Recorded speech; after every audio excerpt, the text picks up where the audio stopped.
ईश्वरः गुरुः साक्षात् परं ब्रह्म तस्मै श्री गुरवे नमः। श्रुतिस्मृतिपुराणानाम् आलयं करुणालयं नमामि भगवत्पाद शंकरं लोकशंकरं। सदाशिवसमारम्भां शंकराचार्यमध्यमाम् अस्मदाचार्यपर्यन्तां वन्दे गुरुपरम्पराम्।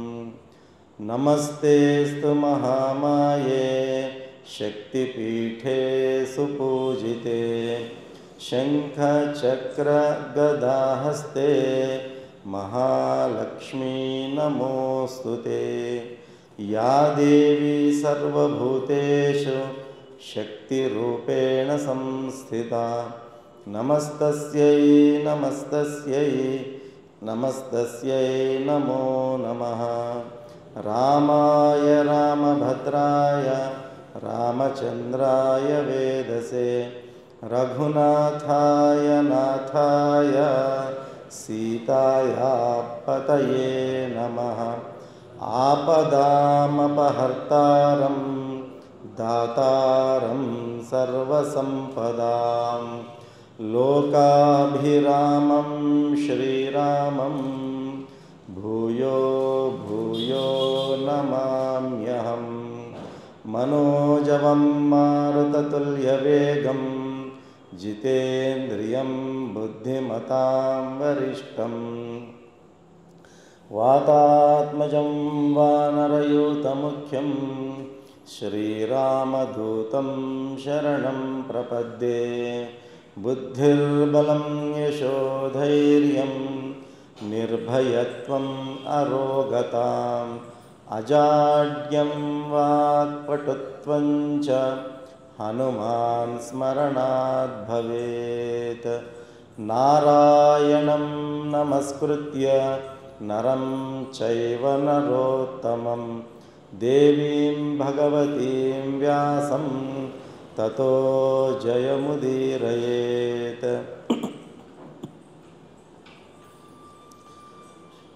नमस्ते अस्तु भगवन् विश्वेश्वराय महादेवाय त्र्यंबकाय त्रिपुरांतकाय त्रिकाग्निकालाय कालाग्निरुद्राय नीलकंठाय मृत्युंजयाय सर्वेश्वराय सदाशिवाय श्रीमन्महादेवाय नमः।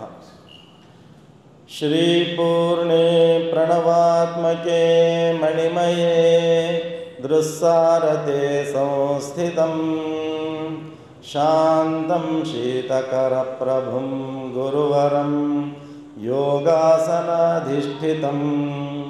स्मेरास्य स्फितपुष्पगन्धवसनं चिन्मुद्रयालङ्कृतं शब्दब्रह्ममयं परात्पर हंस योगीश्वरं भावये।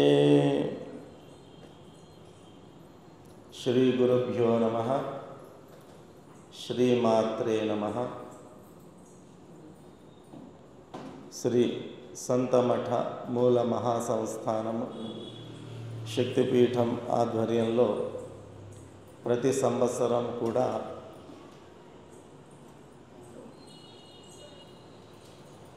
మన సనాతన ధర్మంలో మన సాంప్రదాయంలో అడుగంటిపోతున్నటువంటి ధర్మము కానీ ఆధ్యాత్మికత కానీ నూతన పుంతలు తొక్కుతున్నటువంటి ఈ సమాజంలో కాలగర్భంలో కనుమరుగైపోయేటటువంటి సందర్భంలో వాటిని పునః రక్షించాలి, విస్తృతంగా సద్భక్తుల్లో తీసుకెళ్ళాలి అనే సత్సంకల్పంతో సంవత్సరం పొడవున మన ధర్మ ఆచరణకు సంబంధించి మన యొక్క పెద్దలు అనాదిగా మనకు అందించినటువంటి పండుగలు కానీ పరమార్థాలు కానీ వాటన్నిటినీ మనము తూచా తప్పకుండా ఆచరణలో తీసుకొని తద్వారా సమాజంలో వ్యాప్తి చేయాలనేటటువంటిదే శక్తిపీఠం యొక్క ముఖ్యమైనటువంటి సంకల్పాల్లో ఒక భాగం. కాబట్టి ధర్మము అనేది కేవలం నినాదాల వలన నిలవదు, ఆచరణ వలన మాత్రమే నిలుస్తుంది అనేటటువంటి సత్యాన్ని శక్తిపీఠం గట్టిగా విశ్వసిస్తుంది. కాబట్టి అందులో భాగంగానే మనము ప్రతి మాసంలో వచ్చేటటువంటి విశేష ఉత్సవములు, పండుగలను వైభవంగా జరుపుకుంటూ సమాజంలో మనం తీసుకెళ్ళేటటువంటి ప్రయత్నం చేస్తూ ఉన్నాం. అందులో భాగంగానే ప్రతి సంవత్సరము కూడా కార్తీక మాసంకు సంబంధించి 15 రోజుల ముందుగానే, అంటే ఆశ్వయుజ పౌర్ణమి నుంచి కార్తీక స్నాన వ్రతాచరణ ప్రారంభమవుతుంది. కాబట్టి మన పీఠంలో కూడా గత కొన్ని సంవత్సరాలుగా ఆ కార్తీక స్నాన వ్రతాచరణను ఆశ్వయుజ పౌర్ణమి నుంచి ప్రారంభం చేసుకొని కార్తీక పౌర్ణమి వరకు కొనసాగిస్తూ బ్రహ్మముహూర్తంలో మేల్కోవడము, తర్వాత మందిర దర్శనం చేసుకోవడము, కాకడ హారతిని నిర్వహించుకోవడము, దీపారాధన చేసుకోవడము, శివాభిషేకం చేసుకోవడము ఇత్యాది క్రతువులను నిరంతరము మనమందరము కూడా నిర్వహించుకుంటూ వస్తున్నాం. అందులో భాగంగా కార్తీక మాసము ఈ రోజు నుంచి ప్రారంభమవుతుంది. ప్రతి సంవత్సరం మాదిరిగానే మనము కార్తీక మాసం ప్రారంభం నుంచి మొదలుకొని అమావాస్య వరకు నెల రోజుల పాటు కార్తీక మహాపురాణాన్ని మనమందరము కూడా శ్రవణం చేయడం జరుగుతూ ఉంది.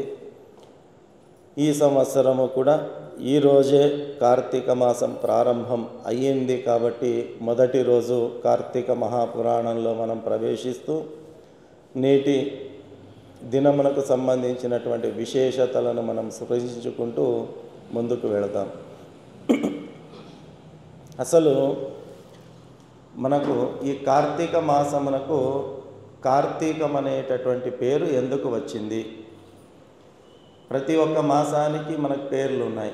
చైత్ర మాసం నుంచి మొదలుకొని మనకు మన సనాతన ధర్మంలో మనకు నూతన సంవత్సరం ఎప్పుడు అంటే చైత్ర మాసము మనకు నూతన సంవత్సరం కదా.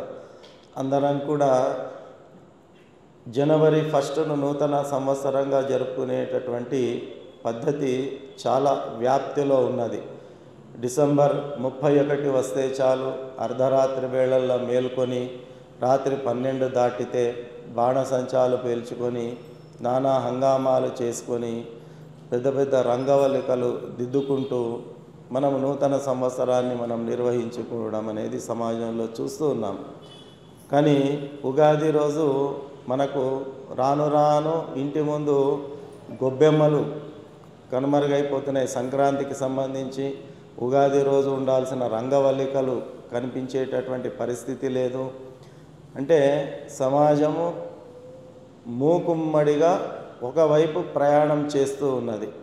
అలా ప్రయాణం చేస్తూ ఉన్నటువంటి సమాజాన్నే అది కాదు, మన ధర్మం ఇది, మన పండుగ ఇది, మన ఆచరణ ఇది, మన పెద్దలు మన పూర్వీకులు చూయించిన మార్గము ఇది అని తెలియచెప్పేటటువంటి చిరు ప్రయత్నమే మనం చేస్తూ వాటిని సమాజంలోనికి బలంగా తీసుకెళ్ళేటటువంటి ఒక ప్రయత్నాన్ని అమ్మవారి అనుగ్రహం చేత మనం అందరము కూడా చేస్తూ ఉన్నాం. అట్లాగా మనకు 12 మాసములు ఉన్నాయి. చైత్ర మాసంతో మొదలుకొని మనకు మార్గశిర మాసం వరకు 12 మాసములు మనకు ఉంటాయి. మరి ఆయా మాసములకు పేర్లు ఎలా వచ్చాయి, ఎలా నిర్ధారించారు? ఇప్పుడు కార్తీక మాసము అని మనం అంటున్నాం. మరి కార్తీక మాసానికి ఈ పేరు ఎందుకు వచ్చింది అంటే మనకు జ్యోతిష్య శాస్త్రాన్ని అనుసరించి ప్రతి నెలలో పౌర్ణమి మనకు వస్తుంది. పౌర్ణమి రోజు ఏ నక్షత్రం అయితే ఉంటుందో ఆ నక్షత్రం పేరిట ఆ మాసానికి ఆ నామాన్ని నిర్ధారణ చేయడం జరిగింది. మనకు ఇప్పుడు వచ్చేటటువంటి పౌర్ణమి రోజు మనకు కృత్తికా నక్షత్రం ఉంటుంది. కాబట్టి ఆ కృత్తికా నక్షత్రం పేరిట ఈ మాసానికి కార్తీక మాసము అనేటటువంటి పేరును స్థిరీకరింపచేయడం జరిగింది. ఆ రకంగా కార్తీక మాసం అనేటటువంటి పేరు మనకు వచ్చింది. కొన్ని మాసాలు ప్రత్యేకించి స్వామివారికి విశేషంగా సంబంధించినవి ఉంటాయి. కొన్ని మాసాలు అమ్మవారికి విశేషంగా సంబంధించినవి ఉంటాయి. కానీ కార్తీక మాసం అనేటటువంటిది హరులు ఇద్దరికీ కూడా అత్యంత విశేషమైనటువంటి మాసం. శివకేశవులకు అత్యంత ప్రీతికరమైనటువంటి మాసం. దీనితో పాటు అమ్మవారికి కూడా ప్రీతికరమైనటువంటి మాసం. ఈ ఒక్క మాసమే శివుడికి కానీ కేశవుడికి కానీ అమ్మవారికి కానీ ముగ్గురిని కూడా ఆరాధించేటటువంటి మాసము 12 మాసాల్లో ఒక్క కార్తీక మాసమే ఈ అవకాశం మనకు ఇతర 11 మాసాల్లో లభించేటటువంటి అవకాశం లేదు. ఆ రకంగా శివకేశవులను ఆరాధిస్తూ అమ్మవారిని పూజిస్తూ ఈ మాసం మొత్తము కూడా మనము భగవత్ సంకల్పంతో భగవన్నామ స్మరణతో మనకు మహాపురాణం కార్తీక మహాపురాణంలో సూచించినటువంటి ఆచరణను కొనసాగిస్తూ మనమందరం కూడా ఈ మాసాన్ని గడుపుతూ ఉంటాం. ఈరోజు కార్తీక మాసము, కార్తీక శుద్ధ పాడ్యమి.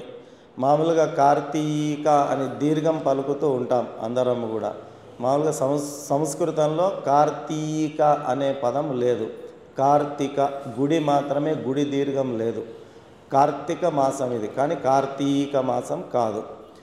కార్తీక శుద్ధ పాడ్యమి ఈరోజు. దీనినే కార్తీక శుద్ధ ప్రతిపద అని కూడా మనం పిలవడం జరుగుతుంది. మరి ఈరోజు విశేషత ఏమిటి అంటే, ఈరోజు మనకు ముఖ్యంగా 2 విశేషతలు ఉన్నాయి. ఈ కార్తీక శుద్ధ పాడ్యమికి 2 విశేషతలు ఉన్నాయి. ఏమిటి ఆ 2 విశేషతలు అంటే, మొదటిది కార్తీక శుద్ధ పాడ్యమి కార్తీక మాసం మొదటి రోజు గోవర్ధన పూజ అని చెప్పి ప్రత్యేకంగా జరుపుకోవడం జరుగుతుంది. గోవర్ధన పూజ ఏమిటి? ఈ గోవర్ధన పూజ ఎందుకొరకు ఆ గోవర్ధన పూజను జరుపుకుంటారు అంటే, మనకు శ్రీకృష్ణుడి యొక్క బృందం ఏదైతే ఉన్నదో గోప బృందము అని పిలుస్తాం మనం. ఆ గోప బృందము అందరూ కూడా వాళ్ళు తరతరాలుగా పూజిస్తూ వస్తున్నటువంటి ఆరాధ్య దైవం ఎవరు అంటే ఇంద్రుడు. అంటే దేవతలకు అధిపతి అయినటువంటి వాడు, దేవతలకు రాజు అయినటువంటి వాడు, దేవేంద్రుడు అని పిలిచేటటువంటి ఇంద్రుణ్ణి ఆ గోప బృందం మొత్తము కూడా పూజలు జరుపుకుంటూ ఆరాధిస్తూ వచ్చేటటువంటిది. ఒకానొక సందర్భంలో శ్రీకృష్ణ పరమాత్ముడు ఆ గోప బృందము చెంత చేరి వారికి ఆదేశిస్తాడు, మార్గదర్శనం చేస్తాడు. ఏమిటి? మీరందరూ కూడా అటుగా కనిపిస్తున్నటువంటి పర్వతం ఏదైతే ఉన్నదో ఆ పర్వతాన్నే భగవత్ స్వరూపంగా భావించి దాన్నే పూజించండి, దాన్ని కొలవండి అని చెప్పి శ్రీకృష్ణ పరమాత్ముడు ఆ గోప బృందానికి మార్గదర్శనం చేయడం జరుగుతుంది. శ్రీకృష్ణుడు అంటే వాళ్లకు పరమావధి కదా. వసుదేవ సుతం దేవం కంసచాణూరమర్దనం దేవకి పరమానందం కృష్ణం వందే జగద్గురుం. శ్రీకృష్ణుణ్ణి జగద్గురువుగా మనమందరం కూడా పిలుచుకుంటాం. జగద్గురువు స్థానంలో ఉన్నటువంటి ఆ శ్రీకృష్ణుడు చెప్పినటువంటి మాట వాళ్ళందరికీ శిరోధార్యం కాబట్టి వారందరూ కూడా ఏం చేస్తారు అంటే శ్రీకృష్ణ పరమాత్ముని మార్గనిర్దేశనం మేరకు పర్వతానికి పూజించడం జరుగుతుంది. ఏమిటి ఆ పర్వతము పేరు అంటే గోవర్ధన పర్వతము. ఆ పర్వతాన్ని వాళ్ళందరూ కూడా పూజిస్తారు.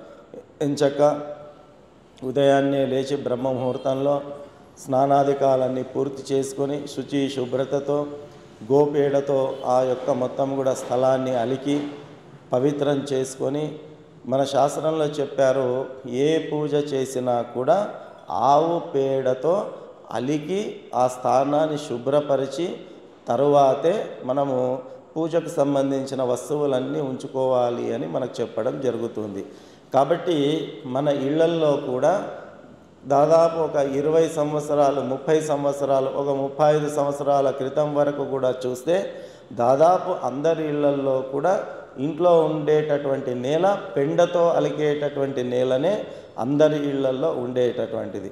రోజు ఉదయాన్నే లేవడము, ఆవు పేడను ఇంట్లోనే గోమాత గోసంపద ఇంట్లోనే ఉండేది కాబట్టి ఆ గోపేడ తీసుకోవడము, ఇల్లు చక్కగా ఇల్లు మొత్తం కూడా గోపేడతో అలుకోవడము, రంగవల్లికలు వేసుకోవడము, పసుపు కుంకుమలు రుద్దడము, ఆ రకంగా ప్రతినిత్యము దినచర్య అనేటటువంటిది గోవుతో ముడిపడేది, గోవుతోనే సాగేటటువంటిది. ఎందుకు అంటే గరుడ మహాపురాణంలో ఈ విషయాన్ని ప్రత్యేకించి ప్రస్తావన చేయడం జరిగింది. ఆవు పేడతో గనక శుద్ధి చేయకుండా ఏ పూజ చేసినా కూడా ఆ పూజ నిష్ఫలము, అది భగవంతునికి చేరదు, చెందదు. అక్కడ రాక్షసి ప్రవృత్తి కలిగినటువంటి వాతావరణం నిర్మాణం అవుతుంది అనేది సుస్పష్టంగా గరుడ మహాపురాణంలో శ్రీ మహావిష్ణువు ప్రత్యేకించి గరుడు అడిగినటువంటి ప్రశ్నకు జవాబుగా ఆయన సెలవు ఇవ్వడం జరిగింది. కాబట్టి మనకు ఏ ధర్మకార్యం చేసినా, ఏ ఆధ్యాత్మిక కార్యక్రమం, ఇంట్లో పూజ, క్రతువులు, వ్రతాలు, నోములు ఏం చేసినా కూడా తప్పకుండా ఆవు పేడతో అలకడం అనేటటువంటిది మనకు అది పరిపాటి. కానీ రాను రాను ఏమైపోయింది అంటే కొందరు ఆవు పేడతో అలకడం మర్చిపోయారు. ఇంకొందరు ఏం చేశారు, ఆవు పేడ బదులు ఆవు పేడ రంగు దొరుకుతుంది ఇప్పుడు కదా, దుకాణాలకు పోయి ఆ పౌడర్, కెమికల్తో చేసినటువంటి పౌడర్ని తీసుకొచ్చి నీళ్ళల్లో కలిపి దానినే సామిడిగా కొడుతున్నారు. అప్పుడప్పుడు కూడా ఇక్కడ కూడా కొందరు కొడుతుంటారు కదా, మనం గమనిస్తూ ఉంటాం. అంటే శాస్త్రం చెప్పింది ఒకటి, మనం చేస్తున్నది ఒకటి. శాస్త్రం చెప్పింది ఆవు పేడతో స్వచ్ఛం చేసుకోవాలని, మనం ఆవు పేడ రంగు కలిగిన రసాయనం నీళ్లు చల్లుతున్నాం, దాని నుంచి ఎలాంటి ఉపయోగం అనేటటువంటిది లేదు. ఆ రకంగా ఆవు పేడతో వాళ్ళ గోవర్ధన పర్వతం యొక్క మొదలు భాగం ఏదైతే ఉంటుందో శుద్ధి చేసుకొని అక్కడ వారు ఆ యొక్క పర్వతాన్ని పూజించడము ప్రారంభం చేశారు. ఎంచక్కా పూజించుకున్నారు. శ్రద్ధాభక్తులతో 56 రకాల వంటకాలను సమర్పణ చేసుకున్నారు. వాటినే మనం చెప్పన్ భోగ్ అని పిలవడం జరుగుతుంది. 56 రకాల వంటకాలను అందరూ కూడా సిద్ధం చేసుకొని వాళ్ళందరూ కూడా గోవర్ధన పర్వతం దగ్గరికి వెళ్ళి శ్రీకృష్ణుడి మార్గనిర్దేశనం చేరకు పూజ చేసుకోవడం జరుగుతుంది. అయితే ఆ దృశ్యాన్ని చూసినటువంటి ఇంద్రుడు ఎవరైతే ఉన్నాడో ఆ ఇంద్రుడికి చాలా కోపం వచ్చేసింది. ఏమిటి, ఆహా, ఇన్ని సంవత్సరాల పాటు నన్ను కొలుస్తున్నటువంటి ఈ గోప బృందము నన్ను కాదు అని చెప్పి ఎవరిని పూజిస్తున్నారు, పర్వతాన్ని పూజిస్తున్నారు. వీళ్ళకి ఎలాగైనా గుణపాఠం చెప్పాలి అని చెప్పి ఇంద్రుడు ఏం చేస్తాడు అంటే వరుణుణ్ణి ఆదేశిస్తాడు. వరుణుడు అంటే ఎవరు, వర్షానికి అధిదేవత, వర్షాలను కురిపించేటటువంటి వాడు, మేఘాధిపతి. ఆ వరుణుని ఆదేశిస్తాడు ఏమని, కుండపోత వర్షం కురియాలా, ఏం చేస్తావు, కుండపోత వర్షాన్ని కురిపించాల. ఎవరిపైన, ప్రత్యేకించి ఆ గోవర్ధన పర్వతము, అక్కడ ఉన్నటువంటి ఆ గోప బృందం ఎవరైతే ఉన్నారో అక్కడ విపరీతమైన కుండపోత వర్షాన్ని కురిపించాలి అని చెప్పి దేవేంద్రుడు ఎవరికి ఆదేశిస్తాడు, వరుణుడికి ఆదేశిస్తాడు. దేవేంద్రుడు వాళ్ళందరికీ కూడా రాజు కాబట్టి, రాజాజ్ఞ మీరకూడదు కాబట్టి రాజు ఆజ్ఞ ప్రకారము వరుణుడు ఏం చేస్తాడు అంటే కుండపోతగా వర్షాన్ని కురిపించడం ప్రారంభం చేస్తాడు. కుండపోత వర్షం అంటే ఎలాగుంటుందో మనందరికీ తెలుసు. ఇటీవల కాలంలో మనం చూస్తూ ఉంటాం, భాగ్యనగరంలో 1 గంట బదులు 2 లేదా 3 గంటలు భారీ వర్షం వచ్చిందంటే ఏమవుతుంది, ఎక్కడి మోర్లు అక్కడ నిండిపోతాయి, ఎక్కడ వాహనాలు అక్కడ నిండిపోతాయి, ఎక్కడ వాహనాలు అక్కడ కొట్టుకొని పోతాయి, మనుషులు కూడా కొట్టుకొని పోవడం చూసాం, ఇళ్ళు కొట్టుకొని పోవడం చూసాం, ప్రాణాలు పోవడం చూసాం. అంటే మామూలు 1-2 గంటల పాటు ఎడతెరపి లేకుండా వర్షము కుండపోతగా పోస్తేనే మన కళ్ళ ఎదుట మనం ఇన్ని కష్టాలను, ఇన్ని నష్టాలను అనుభవిస్తున్నాము. అటువంటిది ప్రత్యేకించి వరుణుడు పనిగట్టుకొని కసి మీద వర్షము కుండపోతగా కురిపిస్తాడు. అది ఎన్ని రోజులు కురిసింది అంటే ఏదో 1-2 గంటలు, 1 రోజు 2 రోజులు కాదు, ఏకదాటిగా 7 రోజుల పాటు కుండపోత వర్షం కురుస్తూనే ఉంటుంది. ఇక వారిని అంతా కాపాడవలసిన బాధ్యత ఎవరిది, శ్రీకృష్ణ పరమాత్ముడిది. కాబట్టి అప్పుడు శ్రీకృష్ణ పరమాత్ముడు ఏం చేస్తాడు అంటే ఆ వర్షం బారి నుంచి ఆ గోప బృందాన్ని, తర్వాత ఆ యొక్క గోమాత సమూహాన్ని, పశు సంపదను కాపాడడానికి తన చిటికెన వేలు ఏదైతే ఉంటుందో చిటికెన వేలుతో గోవర్ధన పర్వతాన్ని పైకి లేపడం జరుగుతుంది. అలా శ్రీకృష్ణ పరమాత్ముడు తన చిటికెన వేలు పైన గోవర్ధన పర్వతాన్ని ఎన్ని రోజులు అట్లాగే ఉంచుకున్నాడో 7 రోజుల కాలము తన చిటికెన వేలు పైన శ్రీకృష్ణ పరమాత్ముడు ఆ పర్వతాన్ని మోయడం జరిగింది, ధరించడం జరిగింది. కాబట్టి ఆయనకు అప్పటి నుంచి గోవర్ధనుడు అనేటటువంటి పేరుతో మనం అందరం కూడా కొలుస్తూ వస్తున్నాం. ఆ రకంగా శ్రీకృష్ణ పరమాత్ముడు వాళ్ళందరికీ కూడా రక్షణ కల్పించడం జరుగుతుంది. ఆ రోజుకు ప్రతీకగా ఆ రోజు నుంచి గోవర్ధన పూజ అనేటటువంటిది చేయడము ఆచారంలోనికి వచ్చింది. ఆ రకంగా ఆ గోవర్ధన పర్వతాన్ని శ్రీకృష్ణ పరమాత్ముడు ఎత్తినటువంటి రోజు ఏమిటి అంటే ఈ కార్తీక శుద్ధ పాడ్యమి. కాబట్టి దాని ఆచారంగా వేల సంవత్సరాల నుంచి కూడా గోవర్ధన పూజ అని చేయడం జరుగుతుంది. మరి గోవర్ధన పూజ అంటే ఎట్లా చేయాలి అంటే ఆవు పేడతో గోవర్ధన పర్వతం యొక్క నమూనా చేసి వాటికి పసుపు కుంకుమలు కూడా అన్నీ అద్ది ఆ పర్వతం యొక్క మొదల లోపల రాధాకృష్ణుల యొక్క విగ్రహాన్ని ఏర్పాటు చేసుకొని రాధాకృష్ణులను శ్రద్ధాభక్తులతో మనకు తోచిన రీతిగా పూజలు చేసి శక్తి కొలది నివేదనలను సమర్పించి మంగళారతి మహానివేదనలు చేసుకొని అందరినీ కూడా పిలుచుకొని బంధుమిత్ర సమేతంగా కూడా అన్నదానాది కార్యక్రమాలన్నీ కూడా నిర్వహించుకొని ఆ యొక్క పూజా కార్యక్రమాన్ని చేసుకోవాలి. ఇది గోవర్ధన పూజ చేసుకునేటటువంటి ఒక క్రమము, పద్ధతి. ఆ గోవర్ధన పూజ ఈరోజు చేసుకోవాలి అనేది మనకు శాస్త్రం తెలియజెబుతూ ఉంది. మరి ఇంకొక విశేషము అని చెప్పుకున్నాం. ఏమిటి ఆ ఇంకొక విశేషము అంటే ఈ కార్తీక శుద్ధ పాడ్యమి ఏదైతే ఉందో దీన్ని బలిపాడ్యమి అని కూడా పిలవడం జరుగుతుంది. బలి అంటే మనం అందరం కూడా పేరు విని ఉంటాం. బలి చక్రవర్తి, రాక్షస రాజు. ఎవరి బలి చక్రవర్తి అంటే మనందరికీ కూడా తెలుసు, భక్త శిరోమణిగా పేరుగాంచినటువంటి ప్రహ్లాదుడు ఎవరైతే ఉన్నారో ప్రహ్లాదుడి యొక్క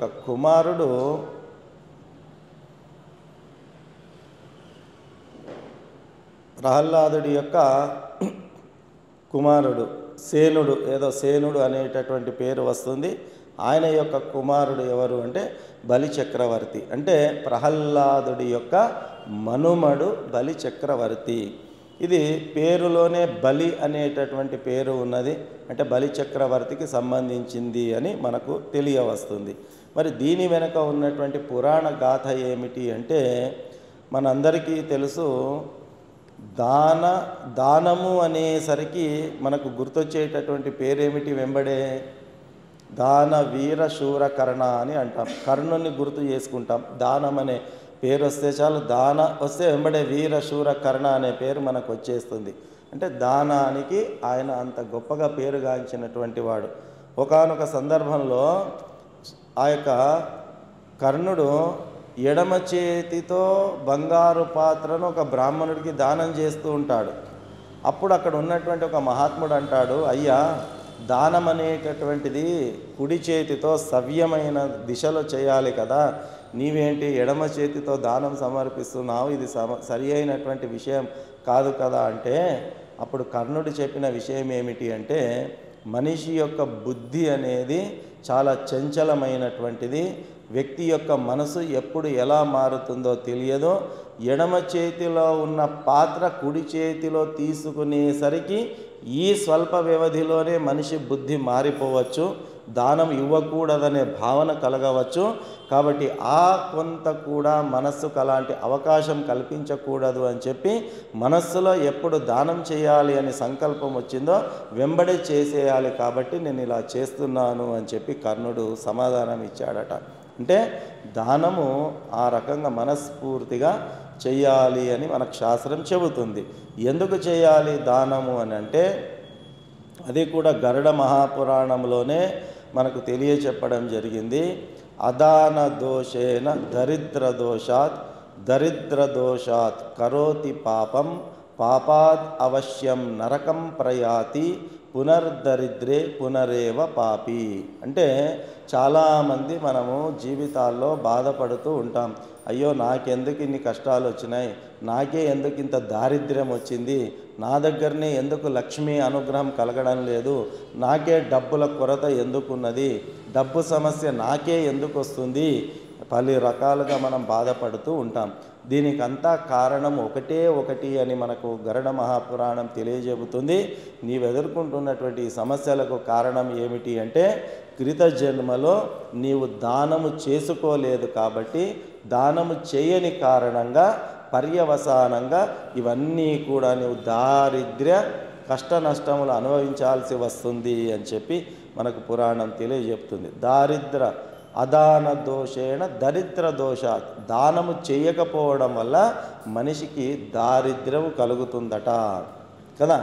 అయ్యో ఆయన అంబానీ ఇంట్లో పుట్టిండు, నేను ఎందుకు పుట్టలే, ఈ పూరి గుడిసెలో ఎందుకు పుట్టాను నేను అంటే, అంబానీ ఇంట్లో పుట్టినటువంటి వాడు గత జన్మలో గొప్పగా దానాలు చేసుకున్నాడు, ఆ ఇంట్లో పుట్టాడు.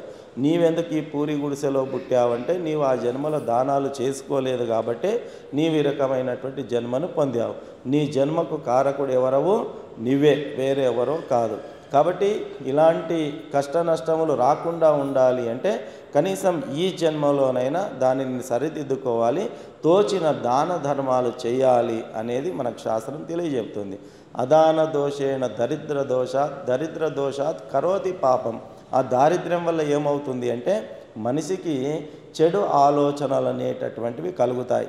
మనిషి దగ్గర డబ్బు లేనప్పుడు ఏమవుతుంది అంటే ఆ డబ్బు పైన ఉన్నటువంటి ఆశతో ఎలాగైనా డబ్బును సంపాదించాలనేటటువంటి ఒక సంకల్పంతో మనిషి ఎంతటి కిందికైనా దిగజారడానికి ప్రయత్నం చేస్తాడు.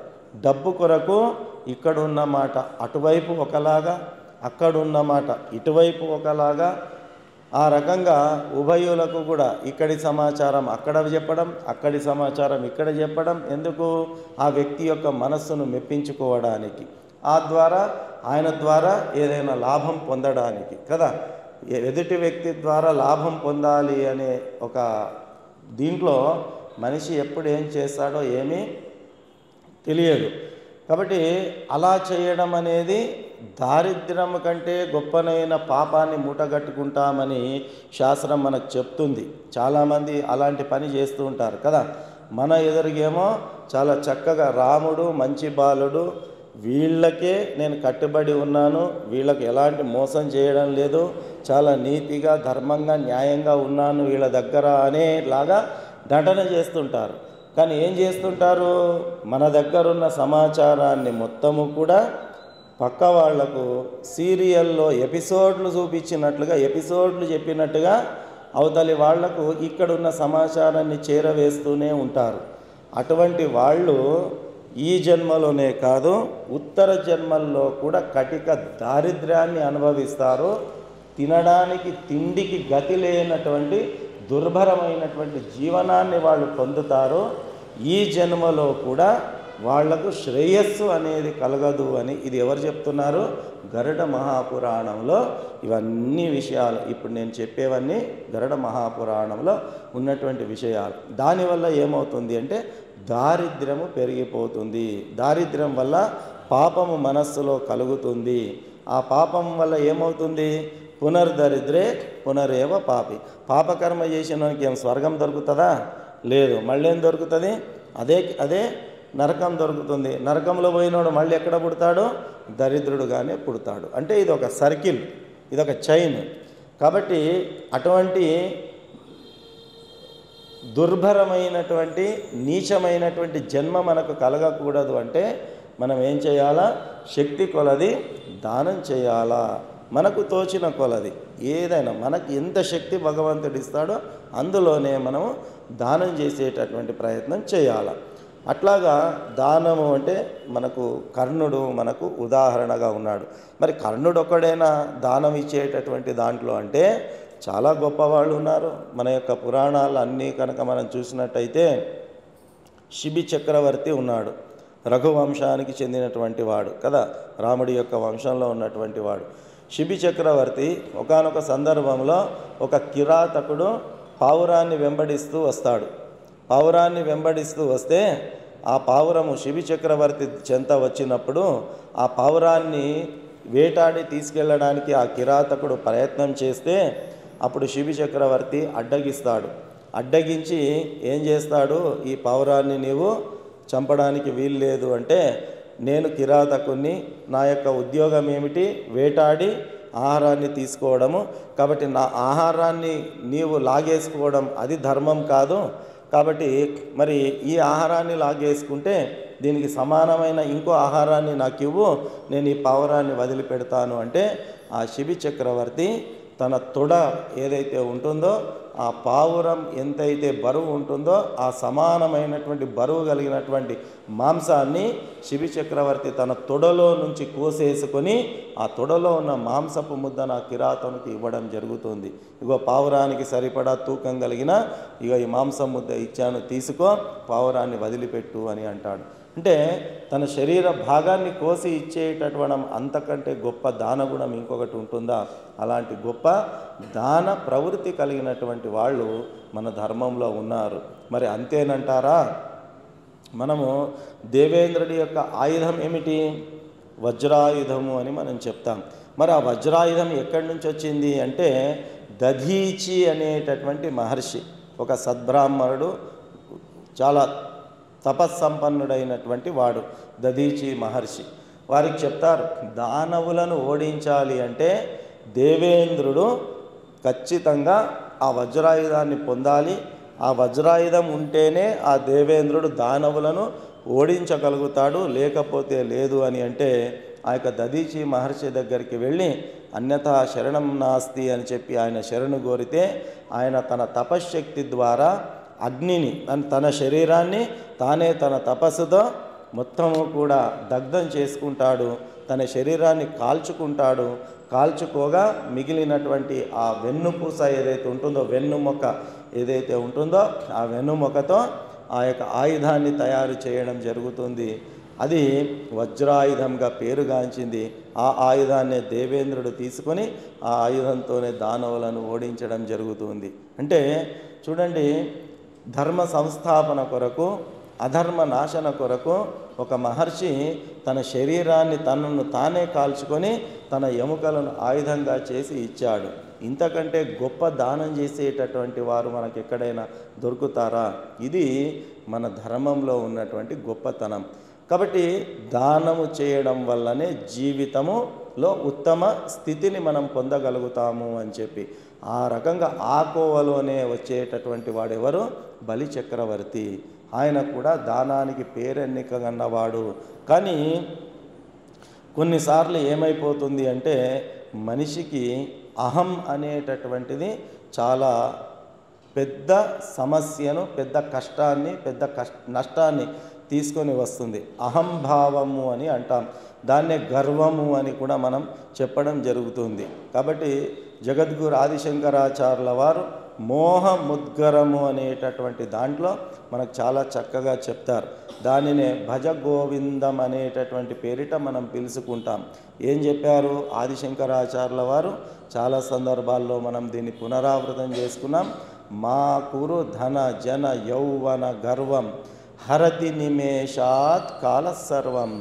అంటే మనిషి ఒక్కొక్క సందర్భంలో ఒక్కొక్క దానిపైన గర్వాన్ని ప్రదర్శిస్తుంటాడు.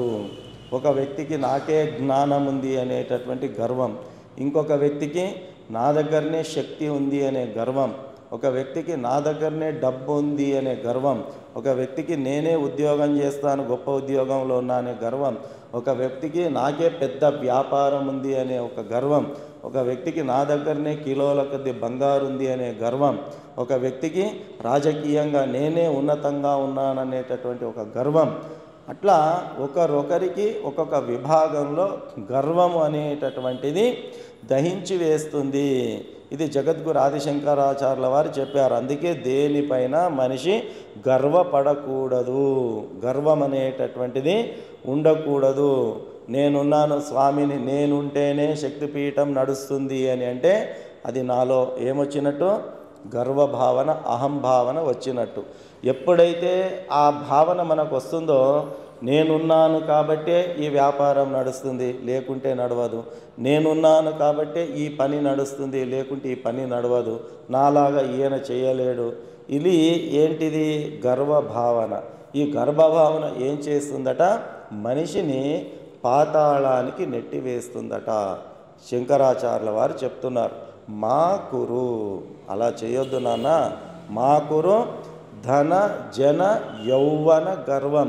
ధనం గురించి కానీ, నీ వెనక ఉన్న జలబలం గురించి కానీ, నీ బుద్ధి బలం గురించి కానీ, నీవు చేస్తున్న పని బలం గురించి కానీ, నీకున్న అందం గురించి కానీ, నీవు కూడగట్టుకున్న డబ్బు గురించి కానీ, దేనిని చూసి నీవు గర్వపడకు. ఎందుకొరకు? హరతి నిమేషాత్ కాలసర్వం. కాల అంటే పరమాత్ముడు. కాలము అంటే ఎవరో కాదు, అమ్మవారే, కాలస్వరూపిణి. ఆ పరమాత్ముడు అనుకుంటే హరతి నిమేషాత్ కాలసర్వం. ఉన్నది మొత్తం కూడా నాశనం కావడానికి ఒక్క నిమిషం చాలు నాయన. మొత్తము కూడా సర్వనాశనం చేయగలడు భగవంతుడు. కాబట్టి దేని గురించి కూడా నీవు మోహించకు అని చెప్పి. కాబట్టి ఎప్పుడూ కూడా గర్వం అనేటటువంటిది మంచిది కాదు, అది అతపాతాళానికి చేరుస్తుంది. అదే గర్వం ఎవరికి ఉన్నది అంటే బలి చక్రవర్తికి ఉంది. గొప్ప దానం కలిగినటువంటి వ్యక్తి, చాలా గొప్ప దాన స్వభావం కలిగినటువంటి వ్యక్తి. కానీ దాంతోపాటు ఏమున్నది? గర్వం అనేటటువంటిది ఉన్నది. అప్పుడు మహావిష్ణువు కనిపించింది, ఎట్లాగైనా వీడి గర్వాన్ని అణచాలి అని చెప్పి. ఒకటి బాగా గుర్తుపెట్టుకోవాలా, ఈ లక్షణం ఉన్నటువంటి వాళ్ళు జీవితంలో ఎప్పుడు ఎక్కడ పైకి రావడానికి అవకాశం లేదు. ఎందుకంటే మన కుటుంబాల్లో కూడా చూస్తుంటాం, అన్నదమ్ములు ఉన్నారనుకోండి, వాడి దగ్గర అన్న 10 లక్షలు సంపాదించాడు, బాగా మూట కట్టుకున్నాడంటే తమ్ముణ్ణి ఓర కన్నుతో కూడా చూడాడు, వాడు లెక్కనే చేయడు. లేదా తమ్ముడు 10 లక్షలు సంపాదించాడు, బాగా బలంగా అయిపోయినాడు, 10 తులాలు బంగారు మూట వేసుకున్నాడు, మంచిగా బ్యాంకు బ్యాలెన్స్ పెట్టుకున్నాడు, మంచి ఉద్యోగం ఉంది అంటే వాడేం చేస్తాడు? అన్నను లెక్క చేయకుండా అవుతాడు. కారణం ఏంటి? గర్వం. అంటే ఇది నా దగ్గరనే ఉంది, వీడి దగ్గర లేదు అనేటటువంటి గర్వం. ఇది నా దగ్గరనే ఉంది, ఆమె దగ్గర లేదు అనేటటువంటి ఒక గర్వం.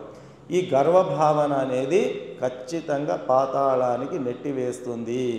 ఎందుకు అంటే చూడండి, మనకు కొబ్బరి చెట్టు ఉంటుంది, తాటి చెట్టు ఉంటుంది. తాటి చెట్టు ఎలా ఉంటుంది? పొడువుగా నిటారుగా ఉంటుంది, చాలా ఎత్తుగా ఉంటుంది కదా. కొన్ని చిన్న చిన్న మొక్కలు ఉంటాయి, అవి చాలా చిన్నగా ఉంటాయి. భీకరమైనటువంటి తుఫాను వచ్చిందనుకోండి, భీకరమైనటువంటి తుఫానులో ఏమవుతుంది? తాటి చెట్టు వంగుతుందా? నిటారుగా ఉంటుంది. కాబట్టి ఆ తుఫాను గాలికి ఏమవుతుంది? ఆ తాటి చెట్టు ఆ గాలి, వేడి గాలు, బలమైన గాలులకు, ఆ గాలి ప్రభావానికి తట్టుకోలేక నిటారుగా ఉన్న తాటి చెట్టు ఏమవుతుంది? విరిగి కింద పడిపోతుంది. కానీ అదే చిన్న మొక్క ఉందనుకోండి, జోరు గాలి వీసినప్పుడు ఏమవుతుంది? అది ఇట్లా వంగుతుంది కదా. ఎవడు తగ్గాడో జీవితంలో వాడు నెగ్గుతాడో, ఎవడు బిరుసుగా నిలబడతాడో జీవితంలో వాడు పడిపోతాడు అనేది ఈ సంఘటన మనకు తెలియజేస్తుంది. అదే సంఘటనను మనకు ఎవరు? మహావిష్ణువు తెలియజెప్పే ప్రయత్నం చేశారు బలి చక్రవర్తి యొక్క గాథ ద్వారా. కాబట్టి నాకంటే గొప్పనైనటువంటి దానము చేసేటటువంటి వాడు లేడు అనే గర్వము ఆయన లోపల నరనరాల జీర్ణించకపోవడం వల్ల వీటికి ఎలాగైనా గుణపాఠాన్ని కలిగించాలి అని చెప్పి మహావిష్ణువు దశావతారాలలో పంచమ అవతారం, 5వ అవతారం ఏమిటి? వామనావతారము. ఆ వామనావతారాన్ని ధరించి అక్కడ ఎక్కడైతే బలి చక్రవర్తి యాగం చేస్తూ ఉంటాడో ఆ యాగస్థలానికి వెళ్ళి భవతి భిక్షాం దేహి అని చెప్పి భిక్షాటన చేయడం జరుగుతుంది. ఆ భిక్షాటన చేసినప్పుడు బలి చక్రవర్తి యాగం చేస్తున్నటువంటి వాడు, ఓహో చిన్న పిల్లవాడు, ఒక బ్రాహ్మణుడు బిచ్చం ఎత్తుకోవడానికి వచ్చాడు, ఏమడుగుతాడులే వీడు అని అనుకొని నీకేం కావాలో నీవే కోరుకో అంటాడు. వామనుడు చెప్తాడు, లేదు నాయన, నేను దానం కోరడానికి వచ్చాను, నీవి ఏది సమర్పణ చేస్తావో శ్రద్ధాభక్తులతో దాన్ని నేను స్వీకరిస్తాను అంటే తల బిరుసుగా ఉన్న ఆ బలిచక్రవర్తి ఏమడుగుతాడులే, నేను ఇవ్వలేనిది అడుగుతాడా ఆయన అని చెప్పి నీకేం కావాలో నీవే కోరుకో అంటాడు. అప్పుడు శుక్రాచార్యుడు ఆ యాగానికి ఆచార్యుడిగా, దేవతలకు గురువు ఎవరు? బృహస్పతి. దానవులకు రాక్షసులకు గురువు ఎవరు? శుక్రాచార్యుడు. ఆ శుక్రాచార్యుడు చెప్తాడు, అయ్యా ఇందులో ఏదో మాయం ఉంది, తిరకాసు ఉంది, నువ్వు దయచేసి మాట ఇవ్వద్దు, నువ్వు గమ్మున ఉండు అని శుక్రాచార్యుడు చెప్తాడు. ఎందుకంటే ఇలాంటి పని చేసేవాళ్ళు కలియుగంలో చాలామంది ఉంటారు. ఒక దగ్గర మంచిగా ఉద్యోగం చేసుకుంటూ ఒకడు ఉన్నాడు అనుకోండి, వాని జడపనికి చూసేటోళ్ళు వెనక ఇద్దరు ఉంటారు. కుటుంబంలో చక్కగా అన్నాదమ్ములు బాగా కలిసి ఉన్నారనుకోండి, ఆ అన్నాదమ్ముల మధ్య చిచ్చు పెట్టడానికి పక్కల వెనక ముందల ఇంట్లో వాళ్ళు సిద్ధంగా ఉంటారు. లేదా ఒకడు మంచి వ్యాపారం చేస్తున్నాడు, బాగా నడుస్తుంది అనుకోండి, ఆ వ్యాపారానికి చిచ్చు పెట్టడానికి ఇంకోడు తయారవుతూ ఉంటాడు. అంటే ఒకడు సంతోషంగా ఉంటే చూసి ఓర్చుకునేటటువంటి సహనశీలత లేనటువంటి స్వభావము కలిగినటువంటి దానవ స్వభావంతో కూడిన మానవులు ఈరోజు మనకు ప్రత్యక్షమవుతూ ఉన్నారు. కాబట్టి ఎక్కడైనా మంచి పని దానం చేస్తూ ఉన్నారనుకోండి, కొందరు ఉంటారు ఇచ్చేవాళ్ళను కూడా ఇవ్వనివారు. ఎందుకు ఇస్తావు, ఏం అవసరం ఉంది, దానం ఏం ఇవ్వాల్సిన అవసరం లేదు. వాడు ఇవ్వడానికి సిద్ధమై ఉంటాడు, కానీ పక్కన ఉన్నవాడు ఏం చేస్తాడు? ఇవ్వనివ్వడు. పెద్దలు చెప్తారు ఏమని, కూసే గాడిదొచ్చి మేసే గాడిదని చెడిపింది అన్నట్టు సమాజంలో అటువంటి వాళ్ళు కొందరు ఉంటారు. మనస్ఫూర్తిగా వాడికి ఇవ్వాలని ఉన్న పక్కన ఉన్నవాడు ఇవ్వనివ్వడు, ఏదో ఒకటి గాలం వేసి వెనక్కి లాగుతూ ఉంటాడు. కాబట్టి అదే పని ఎవరు చేశారు ఇక్కడ? శుక్రాచార్యుడు చేశాడు. వద్దు నాన్న ఇదేదో మాయ ఉంది, నీవు ఆ దాంట్లో ఇరుక్కోవద్దు అని చెప్తే వీడు గర్వంతో ఏం చేస్తాడు? ఆ పిల్లవాడు ఏమడుగుతాడు, ఎంత అడుగుతాడు, నేను దానం చేస్తాను అంటాడు. దానం చేయాలి అంటే సంకల్పం లేనిది దానం చేయకూడదు, వ్యర్థము అని చెప్పి మనకు శాస్త్రం తెలియజెప్తుంది. అది కూడా గరుడ మహాపురాణంలోనే వస్తుంది. మనకు ఏది చేసినా కూడా నీవు 1,50,000 తులం బంగారు ఉంది కదా అని చెప్పి ఆ బంగారును దానంగా నేరుగా ఇస్తే పుణ్యం రాదు. అప్పుడు ఏం చేయాలా? సంకల్పం చెప్పి దానం ఇవ్వాలా. అది ఎన్ని కోట్ల విలువైన వస్తువు ఉండని కానీ దానితో పాటు దక్షిణ సంభావన అంటాం, కట్నం అని చెప్తాం. ఆ కట్నాన్ని పెట్టి కనీసం రూపాయి బిళ్ళ అయినా పెట్టి దానం ఇవ్వాలా. ఆ యొక్క దక్షిణ లేనిదే దానం నిష్ఫలము అని చెప్తున్నారు. నేను 1,50,000 విలువైన బంగారే ఇస్తున్నా, మళ్ళీ రూపాయి బిళ్ళ ఎందుకు? నీవు 1,50,000 కాదు, 1,50,00,000 విలువైన వస్తువు ఇయ్యని గాక దాంతోపాటు ఖచ్చితంగా ఏముండాలా? దక్షిణ ఉండాలా. దక్షిణ సమేతంగా ఇవ్వాలా. అది కూడా ఎలాగివ్వాలా?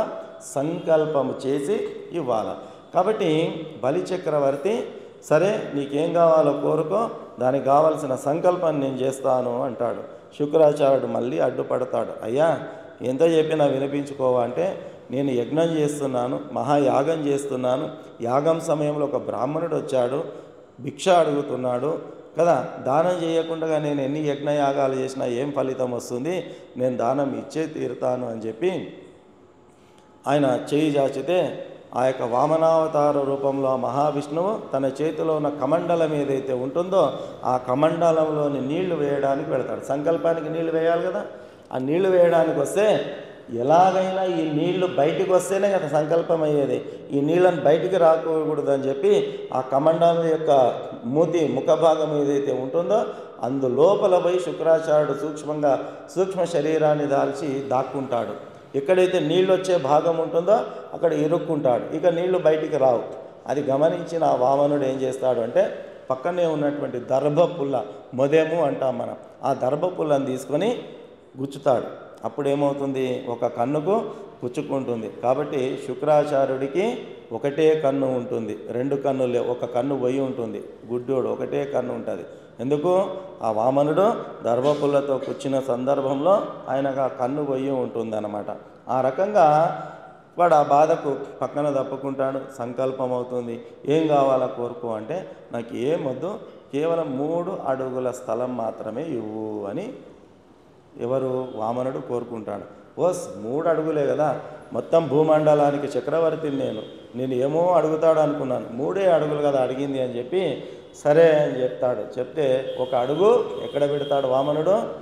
ఆకాశం పైన పెడతాడు. ఇంకొక అడుగు ఎక్కడ పెడతాడు? భూమి పైన పెడతాడు. ఒక అడుగుకు ఆకాశం నిండిపాయి, ఇంకొక అడుగుకేమో భూమి నిండిపాయి. మరి ఇంకొక అడుగు ఎక్కడ పెట్టాలా? అప్పుడు అడుగుతాడు వామనుడు, అయ్యా 3 అడుగులు అన్నావు, 2 అడుగులు అయిపోయినాయి, మరి ఇంకొక అడుగు ఎక్కడ పెట్టాలా నేను అంటే, అప్పుడు బలి చక్రవర్తి తన శిరస్సును వంచి, అయ్యా నీ 3వ అడుగును నా నెత్తిపైన పెట్టు అని చెప్తే, వామనుడు తన పాదాన్ని బలి చక్రవర్తి శిరస్సుపై ఉంచి ఆయనను అధపాతాళానికి నొక్కి వేయడం జరుగుతుంది.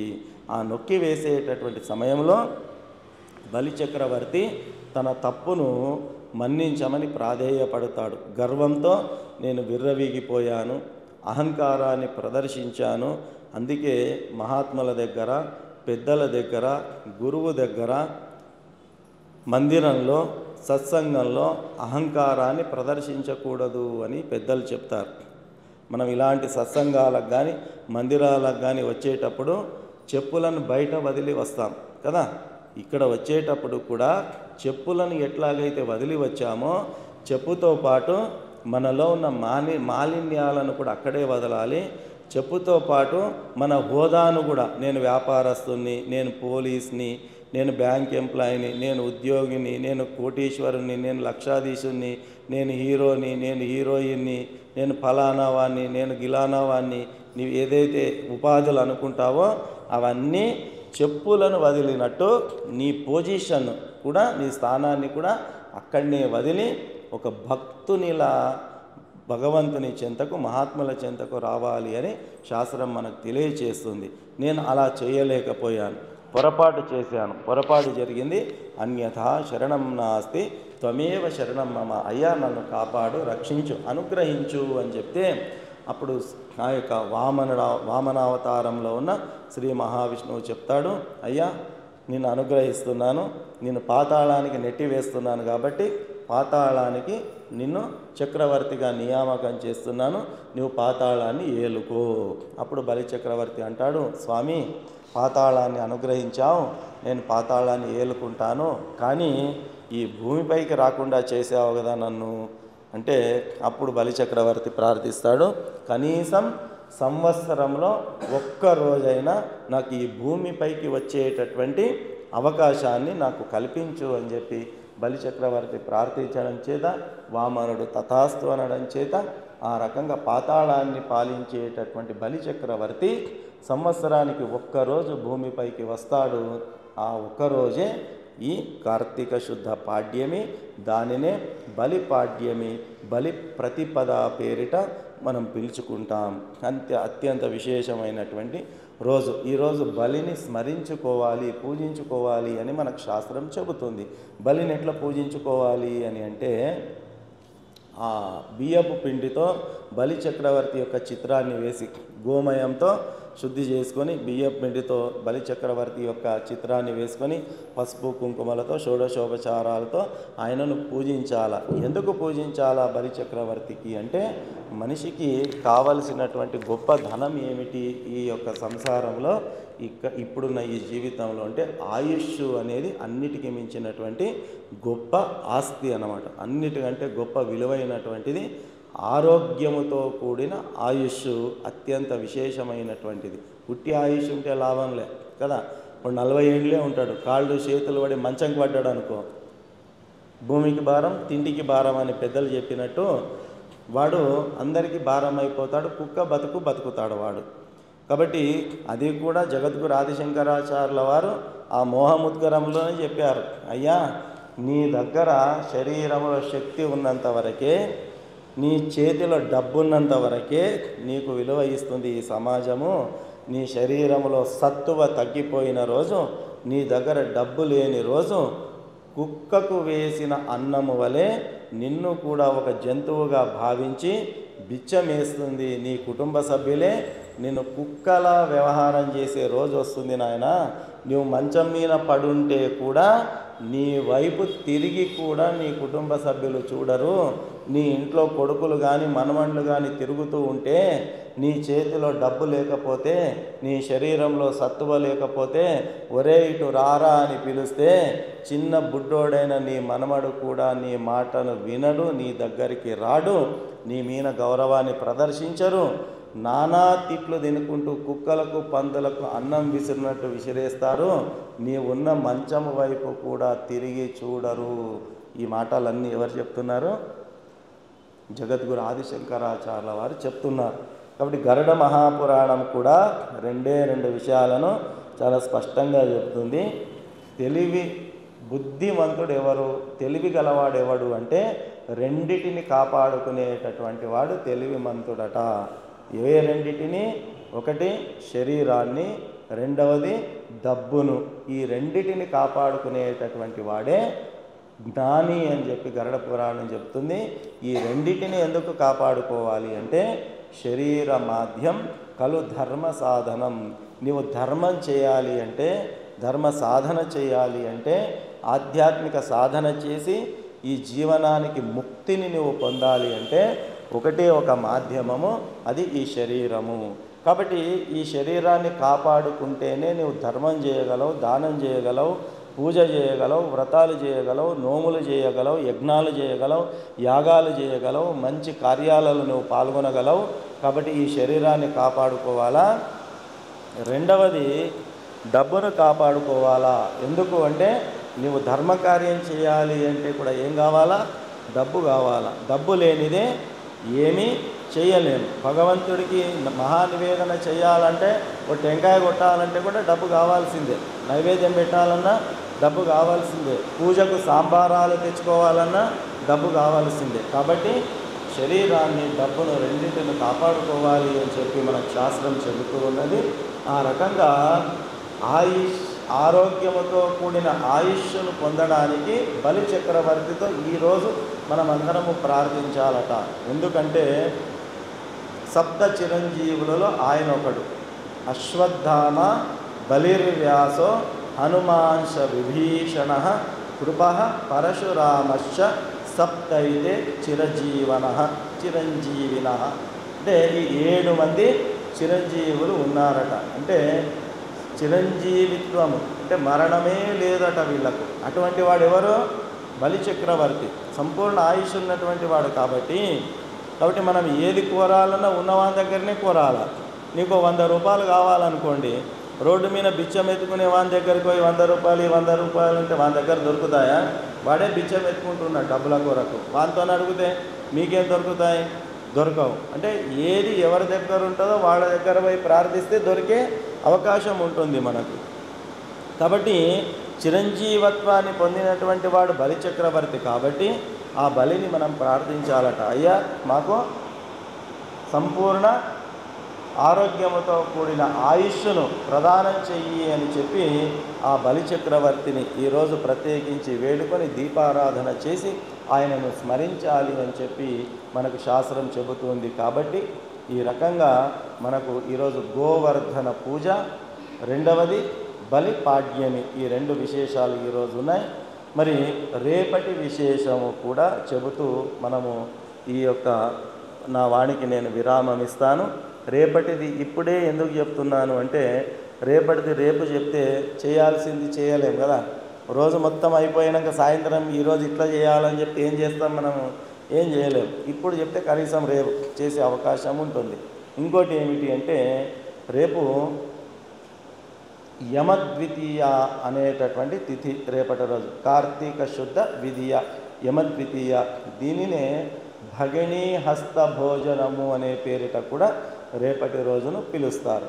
ఇది దేనికి సంబంధించింది అంటే సోదర సోదరీమణుల యొక్క ఆత్మీయతకు ప్రతీకగా నిలిచినటువంటి రోజు. చాలామంది అనుకుంటారు రక్షాబంధన్ అక్కా చెల్లెళ్ళ పండుగ అంటే రక్షాబంధన్ అనుకుంటారు. రక్షాబంధన్ అక్కా చెల్లెళ్ళ పండుగ కాదు. రక్షాబంధన్ అనేది భర్త భార్యకు కట్టవచ్చు, భార్య భర్తకు కట్టవచ్చు, యజమాని శిష్యుడికి కట్టొచ్చు, శిష్యుడు యజమానికి కట్టొచ్చు కదా, పురోహితుడు భక్తుడికి కట్టొచ్చు, భక్తుడు పురోహితుడికి కట్టొచ్చు, స్నేహితుడు స్నేహితుడికి కట్టొచ్చు. ఎవరికైనా ఆ రక్షను ధరింపజేసుకోవచ్చు కదా. ఆ రక్షాధారణ చేసేటప్పుడు కూడా బలిని గుర్తు చేసుకుంటాం. కంకణం కట్టేటప్పుడు మంత్రం చెప్తాం ఏమని, ఏన బద్ధో బలిరాజా దానవేంద్రో మహాబల తేనత్వాం అభిబధ్నామి రక్షేమాచలమాచల అని చెప్పి. సరే, దానిలోనికి వెళితే మళ్ళీ ఇంకా సమయం పోతుంది కాబట్టి దాన్ని అక్కడికి ఆపి, ఆ రకంగా ఆ రక్షాబంధన్ అనేది అందరి పండుగ. కానీ దాన్ని ఏం చేశారు, సంకుచితం చేసి అన్నా చెల్లెళ్ళ పండుగ చేశారు. శచీదేవి దేవేంద్రునికి రక్ష కట్టింది. శచీదేవి ఎవరు? దేవేంద్రుడి యొక్క భార్య. మళ్ళీ భార్య భర్తకు కట్టకూడదు కదా, మన రూల్ ప్రకారము అక్క చెల్లెలు మాత్రమే అన్న తమ్మునికి కట్టాలి కదా. మన శాస్త్రంలో ఇవన్నీ చెప్పారు. శచీదేవి దేవేంద్రునికి రక్ష చేసింది. దానవులపైన యుద్ధం పోయేటప్పుడు విజయం పొందాలి అని చెప్పి సంకల్పం చేసి వీరతిలకాన్ని దిద్ది రక్షణ ధారణ చేస్తుంది. అది వేరే గాథ మళ్ళీ. సో ఆ రకంగా అన్నా చెల్లెళ్లకు తర్వాత అక్క తమ్ముళ్లకు సంబంధించిన ప్రత్యేకమైన పండుగ ఏదైతే ఉందో ఈ సంవత్సరం మొత్తంలో అంటే అది రేపటి రోజు. ఇది యమధర్మరాజు, మనందరికీ తెలుసు. యమధర్మరాజు యొక్క సోదరి యమునాదేవి ఉంటుంది. ఆ యమునాదేవి చాలా సందర్భాల్లో తన సోదరుడైనటువంటి యముని ప్రార్థిస్తుంది, అన్న మా ఇంటికి రా, ఓ 2 రోజులు ఉండు, మా ఇంటికి వచ్చేసాయి, ఆతిథ్యాన్ని స్వీకరించు అని చెప్పి ఆమె ప్రార్థన చేస్తుంది. కానీ యముడు చాలా బిజీ. ఈరోజు రేపు మనము కూడా ఎవరి ఉద్యోగాల్లో ఎవరి పనుల్లో చాలా బిజీగా ఉన్నాం. ఆయన ఎంత బిజీ అంటే రోజు కొన్ని కోట్ల ప్రాణాలు హరిస్తుంటాయి కదా. యముడు పాశాన్ని విసరాల్సిందే. ఆ పాశానికి చిక్కుకున్న పాపాత్ములు పుణ్యాత్ములు జీవులందరూ కూడా పైకి వస్తుంటారు. ఆ పైకి వచ్చినటువంటి వాళ్ళ చిట్టాను శ్రవణ శ్రావణి అని ఉంటారు. ఇవి పేర్లుగా పోస్ట్ వీళ్ళది. శ్రవణ శ్రావణి అంటే ఇప్పుడు మనం సీసీ కెమెరాలు అని అంటాం కదా.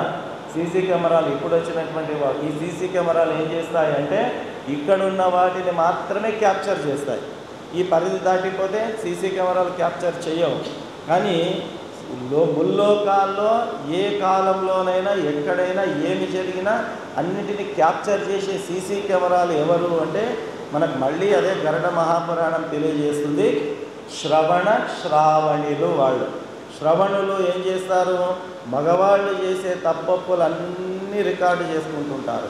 శ్రావణులు ఆడవాళ్ళు చేసే తప్పప్పులన్నీ వాళ్ళు రికార్డు చేసుకుంటుంటారు. ఆ రకంగా శ్రవణ శ్రావణులు ఇద్దరు కూడా రికార్డు చేసుకొని ఆ రికార్డును ఎవరికి తెచ్చిస్తారు, చిత్రగుప్తుడికి తెచ్చిస్తారు. ఆ చిత్రగుప్తుడు ఏం చేస్తాడు, ఆయన కూడా మొత్తం ఫేర్గా లెక్కలు రాస్తాడనమాట. ఫేర్గా లెక్కలు రాసి ఆ చిట్టాను ఎవరి దగ్గరికి తీసుకొస్తాడు, యమధర్మరాజు దగ్గరికి తీసుకొస్తాడు. యమధర్మరాజు దగ్గర తీసుకొచ్చి యమధర్మరాజా ఫలానా వ్యక్తి వస్తున్నాడు, వాడికి చేసిన మంచివి వాడు చేసిన చెడ్డీవి, వీనికి ఇట్లా మోసం చేసిండు, వీనికి ఇట్లా మోసం చేసిండు, వీనికి ఇట్లా మోసం చేసిండు, వీనికి ఇట్లా ఇబ్బంది పెట్టిండు, మొత్తం చిట్టా చిత్రగుప్తుడు చెప్తాడు. ఆ చిత్రగుప్తుడు చెప్పిన చిట్టాను ఆధారంగా చేసుకొని ఏం చేస్తాడు యముడు, వాళ్లకు శిక్షలను విధిస్తాడు. ఆ రకంగా మరణం లేని సమయం ఉందా, రోజులో ఈ భూమిపైన కొన్ని కోట్ల మంది చనిపోతుంటారు. ఆ కోట్ల మంది చిట్టా శ్రవణులు చిత్రగుప్తుడికి చెప్తుంటారు. చిత్రగుప్తుడు యమధర్మరాజుకి చెప్తూ ఉంటాడు, నువ్వు కొంచెం ఆగు అనడానికి లేదు, ఫైల్ వచ్చినప్పుడు ఫైలు క్లియర్ చేయాల్సిందే. కాబట్టి ఆ క్లియర్ చేసే పనిలో బిజీగా ఉన్నాడు యమధర్మరాజు. ఇడిసిరా అంటే పోవడానికి సమయం లేదు. కానీ పాపం సోదరి బ్రతిమలాడుతుంది, ఇంతగా వేడుకుంటుంది కదా అని చెప్పి తన పనిని తాత్కాలికంగా పక్కన పెట్టి తన సోదరి అయిన యమునాదేవి దగ్గరికి వెళతాడు. యమునాదేవి సంతోషంతో శ్రద్ధతో భక్తితో ప్రేమతో తన ఆప్యాయతను అందరూ కూడా ఏం చేస్తారు, ఉప్పు పప్పు వేసి వండుతారు. కానీ యమునాదేవి ఉప్పు పప్పు కాదు, తన యొక్క ఆత్మీయతను ప్రేమను అభిమానాన్ని పదార్థాలుగా వేసి చాలా చక్కగా వండుతుంది. ఇప్పుడైతే ఏం చేసేటటువంటి వాళ్ళము, అయ్యయ్యో ఎక్కడ కాకుండా మా అన్న మా ఇంటికి వచ్చే కదా, ఇక్కడ కాకుండా తమ్ముడు మా ఇంటికి వచ్చే కదా అని చెప్పి ఇంట్లో ఉన్న మొగునికే వండి పెట్టే ఓపికలు సమయాలు లేని డ్యూటీలో బిజీ అయినటువంటి ఈ కాలంలో ఇక తప్పని పరిస్థితుల్లో ఏం చేస్తారు, వెంబడే జొమాటోకో స్విగ్గీకో ఆర్డర్ ఇచ్చి తెప్పించి ఇక అక్కడ పెట్టిన పార్సల్ తినిపో అనేటటువంటి వాళ్ళు ఉన్నారు. అంత చెప్పిన పుణ్యాత్ములే, నాకు డ్యూటీ ఉంది పోతున్నాను మొక్కం మీద చెప్పి పోయేటోళ్ళు కూడా దొరుకుతారు ఈరోజు రేపట్లో. అంతనైనా పుణ్యం కనీసం జొమాటో స్విగ్గీ నుంచైనా తెప్పించి ఆ డబ్బాను పడేసి తిను అని చెప్పి అక్క చెల్లెళ్ళు ఉన్నారు, అంత కూడా సంతోషం. కాబట్టి ఆ యముడు ఏం చేశాడు, ఎంతో ప్రేమతో తన సోదరి వడ్డించింది కాబట్టి చక్కగా తింటాడు, ఆనందిస్తాడు, తన సోదరికి కూడా ఆనందం కలుగుతుంది. అప్పుడు ఆ సంతోషంతో యముడు వరాన్ని అనుగ్రహిస్తాడు. ఏమని, ఈరోజు కనుక ఎవరైతే అన్నాదమ్ములు వాళ్ళ అక్కా చెల్లెళ్ళు స్వయంగా స్వహస్తాలతో వండినటువంటి భోజనాన్ని గనక స్వీకరిస్తారో వారికి అపమృత్యు దోషము కలగకుండా ఉండనిగాక అని చెప్పి యమధర్మరాజు వరాన్ని అనుగ్రహం చేస్తాడు. కాబట్టి కనీసం ఈ ఒక్క రోజైనా అన్నాదమ్ముల్లో అక్కా చెల్లెళ్ళ చేతితో వండిన పదార్థాలను భుజించాలి అని చెప్పి శాస్త్రం చెబుతూ ఉంది. కాబట్టి ఆ శాస్త్రాన్ని అనుసరించి ఎందుకు చెప్పారు ఈ శాస్త్రం అని అంటే, బాంధవ్యాలు మృగ్యమైపోతున్నటువంటి ఈ సమాజంలో కనీసం ఏదో ఒక వంకతో అన్నా తమ్ముళ్ళు అక్కా చెల్లెళ్ళు కలుసుకోవాలి, వాళ్ళ కష్ట సుఖాలను పంచుకోవాలి, ఆత్మీయతలను పంచుకోవాలి అనేటటువంటి ఒక సత్సంకల్పంతో ఇలాంటి వాటిని మన పెద్దలు మనకు ఆచారంగా వేశారు. కాబట్టి కనీసం ఈ ఒక్క రోజైనా అక్కా చెల్లెళ్ళు అన్నాదమ్ముళ్ళు కలుసుకొని సంతోషంగా గడపాలి ఒక్కరోజైనా అనేటటువంటి ఒక సంకల్పంతో ఏర్పాటు చేసిన ఈ పర్వదినం రోజు అన్న తమ్ముళ్ళు అక్కా చెల్లెళ్ళ స్వహస్తాలతో వండిన భోజనాలను స్వీకరించి యముడు అనుగ్రహించిన అపమృత్యు దోషము నివారణకు పొందే వరాన్ని అనుగ్రహం పొందడానికి ఆ రకంగా పదార్థాలు స్వీకరించాలి అని మనకు శాస్త్రం చెబుతుంది. దానిని యమద్వితీయగా భగినీ హస్త భోజనముగా భాయి దూజాగా ఈ యొక్క ఉత్సవాలను జరుపుకోవడం జరుగుతుంది. కాబట్టి అవకాశం ఉన్నటువంటి వాళ్ళు ఈ రకంగా రేపటి రోజు ఆ యొక్క ఆత్మీయ దీంతో కూడినటువంటి ఆ పదార్థాలను స్వీకరించి యముడి యొక్క కృపకు పాత్రులయ్యే అవకాశం ఉంది. కాబట్టి దాన్ని అందరూ కూడా సద్వినియోగం చేసుకోవాలి అని చెప్పి మీ అందరితో కోరుతూ, కార్తీక మాసం మొదటి రోజు మనం ప్రవచన కార్యక్రమాన్ని పూర్తి చేసుకున్నాం. రేపు కార్తీక మాసం రెండవ రోజు ప్రవచనం యథావిధిగా సరిగ్గా 7 గంటలకు ప్రారంభమై 7:15కు ముగుస్తుంది. కాబట్టి ఈ 15 నిమిషాల పాటు రేపటి నుంచి కొనసాగే ఈ కార్యక్రమంలో అందరూ కూడా భాగస్వాములు అవుతూ మనము కలియుగంలో భగవంతుని చేరేటటువంటి ఉత్తమ మార్గం ఏమిటి అంటే సత్సంగత్వే నిస్సంగత్వం, నిస్సంగత్వే నిర్మోహత్వం, నిర్మోహత్వే నిశ్చలతత్వం, నిశ్చలతత్వే జీవన్ముక్తి అని చెప్పారు. సత్సంగము అంటే నలుగురు కూర్చొని భగవన్నామాన్ని కీర్తించడము. ఈ కలికాలంలో భగవన్నామమే మనల్ని తరింపజేస్తుంది. కాబట్టి ఆ భగవన్నామాన్ని రోజులో కొంతనైనా కొంత మనము స్మరించాలి అనే ఉద్దేశంతో మన కార్యక్రమాల్లో భగవన్నామ సంకీర్తన కూడా మనం చేస్తూ ఉంటాం. కాబట్టి ఒక 5 నిమిషాల పాటు భగవన్నామ సంకీర్తన చేసుకొని ఈ కార్యక్రమానికి మనం స్వస్తి పలుకుతాం. శ్రీకృష్ణ గోవింద హరే మురారి హే నాథ నారాయణ వాసుదేవా.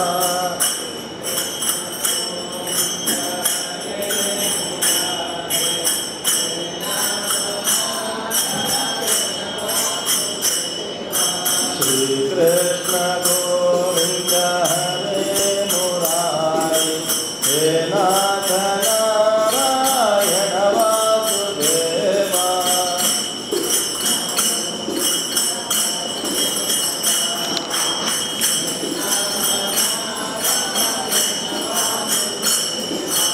శ్రీకృష్ణ గోవింద హరే మురారి హే నాథ నారాయణ వాసుదేవా.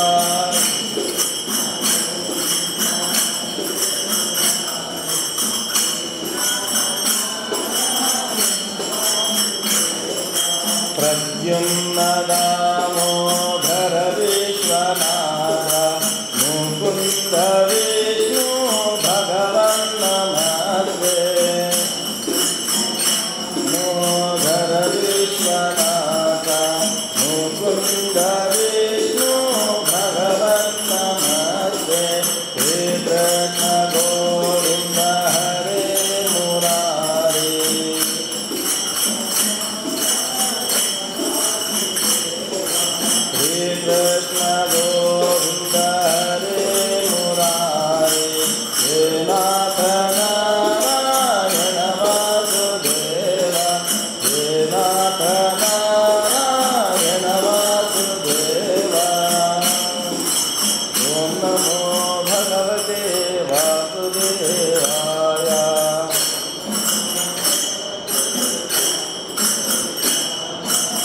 नमो भगवते वासुदेवाय।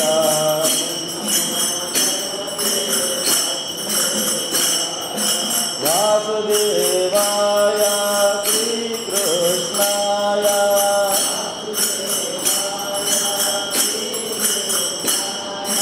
वासुदेवाय श्रीकृष्णाय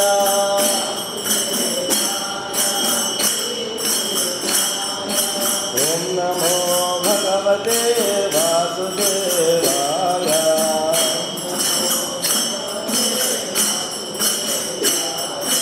ॐ नमो भगवते वासुदेवाय।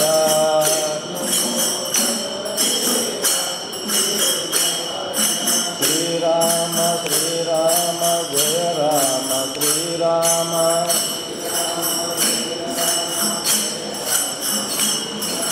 श्रीराम जय राम श्रीराम जय राम।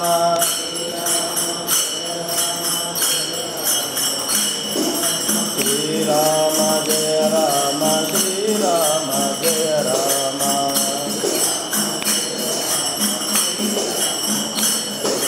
श्रीराम जय राम श्रीराम जय राम।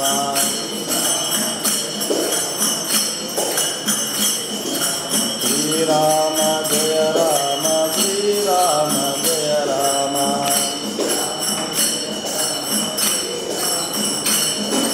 विठ्ठल विठ्ठल पांडुरंगा विठ्ठल विठ्ठल विठ्ठल विठ्ठल विठ्ठल विठ्ठल विठ्ठल विठ्ठल विठ्ठल विठ्ठल विठ्ठल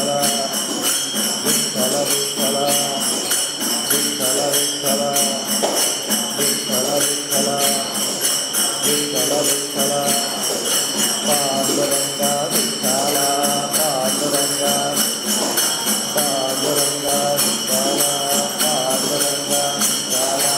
पांडुरंगा विठ्ठल पांडुरंगा विठ्ठल विठ्ठल विठ्ठल पांडुरंगा विठ्ठल विठ्ठल पांडुरंगा विठ्ठल विठ्ठल पांडुरंगा विठ्ठल विठ्ठल पांडुरंगा विठ्ठल विठ्ठल पांडुरंगा विठ्ठल विठ्ठल पांडुरंगा विठ्ठल विठ्ठल पांडुरंगा विठ्ठल विठ्ठल। ॐ नमः शिवाय।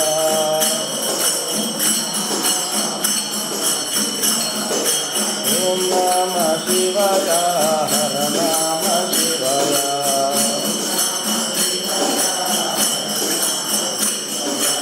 ॐ नमः शिवाय हर नमः शिवाय।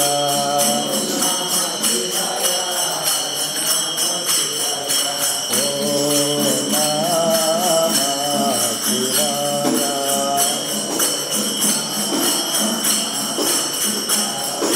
ॐ नमः शिवाय।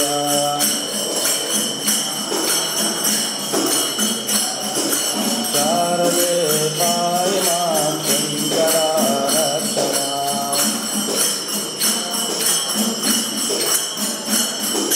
शारदे पाहि मां शङ्करारक्षमा।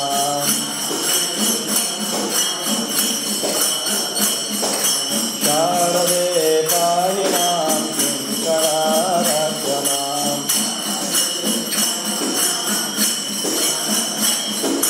शारदे पाहि मां शङ्करारक्षमा।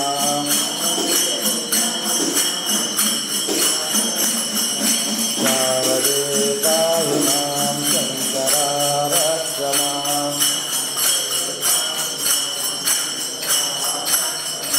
शारदे पाहि मां शङ्करारक्षमा।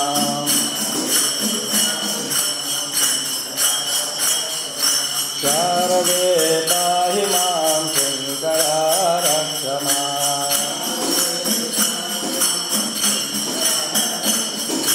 शारदे पाहि मां शङ्करारक्षमा।